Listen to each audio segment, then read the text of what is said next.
À 9 h et bientôt 10 minutes, mais nous sommes à 9 h 9 minutes et 20 secondes. Un point sur la petite consultation qu'on vous propose.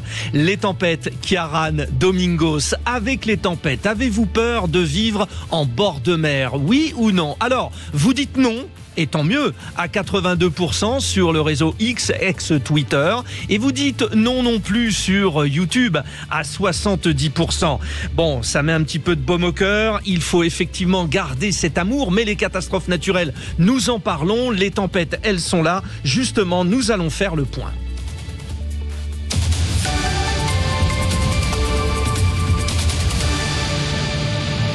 Et cette tempête Ciarán a donc fait des dégâts. Celle surnommée Domingos commence à souffler et va nous accompagner tout le week-end, notamment sur tout le centre-ouest de la France.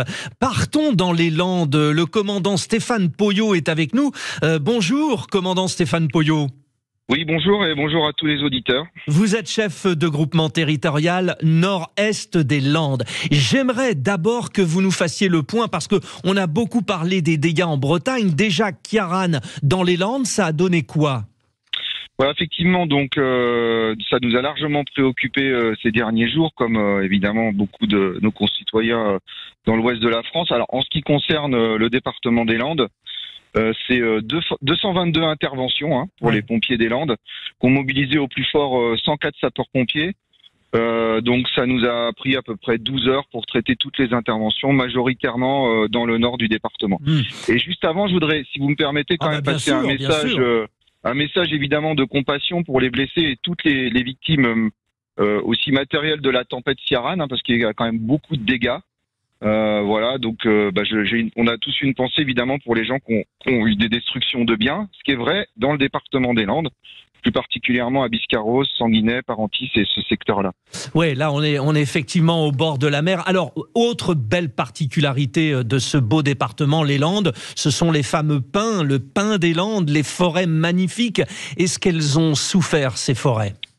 Alors je voudrais rappeler déjà qu'il y a eu déjà des épisodes de tempête, donc les tempêtes hivernales, c'est quand même un peu une habitude sur la côte. Oui. Je voudrais rappeler quand même qu'on a eu un événement absolument catastrophique en 2009, c'était la tempête Klaus où la forêt avait été très très durement touchée. Donc là sur Ciarán, on est sur une échelle bien moindre, mais il n'empêche que effectivement, notamment sur Biscarrosse et les communes que j'évoquais, il y a quand même eu pas mal de dégâts sur les arbres et notamment sur les pins. Je pense particulièrement tous les pins là qui sont connus par beaucoup de touristes le long du lac de Biscarrosse, Sanguinet, où tout le long là on a pas mal de pins qui sont tombés. Bon, commandant Stéphane Poyot, qu'est-ce qu'il faut attendre? Vous avez les informations, vos équipes sont prêtes. La tempête, alors bon, moins forte paraît-il, mais quand même, elle s'appelle Domingos, elle arrive. Vous êtes sur le pied de guerre? Oui, absolument. Alors, juste avant déjà également, passer un message vraiment pour saluer toute la mobilisation de tous les intervenants des services publics et associations. Il y a beaucoup de monde qui a été mobilisé déjà pour Ciarán. Une excellente coordination entre tous les acteurs, mairies, de terrain. Il faut vraiment saluer.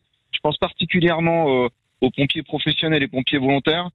C'est quand même une organisation qu'il faut saluer. Tous les gens qui se mobilisent. Et on sera également prêt, évidemment, pour Domingos, puisqu'on se prépare. On se prépare aussi avec les services de l'État. Puisque là j'ai encore une audio là dans quelques minutes avec la zone de défense, également après avec la préfecture, pour être au plus près du niveau de risque.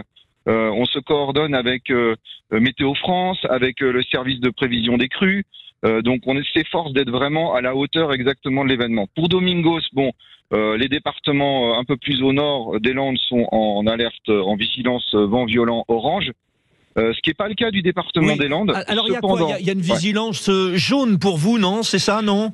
C'est ça, on est en vigilance jaune, mais quand même, quand on regarde de manière un peu plus approfondie, et c'est ce qu'on fait avec les services de l'État, le nord du département, à nouveau, on s'aperçoit qu'on n'est pas loin de la vigilance orange. Donc si vous me permettez, ça va répondre à votre question. Moi, j'appelle vraiment les gens à respecter les consignes des autorités, s'informer auprès de Météo France, limiter les déplacements et se mettre à l'abri.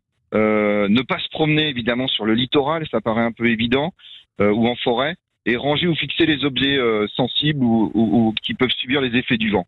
Voilà. Oui, et puis voilà, il y aura aussi le gros challenge des retours de vacances. Les Landes, c'est un endroit de rêve.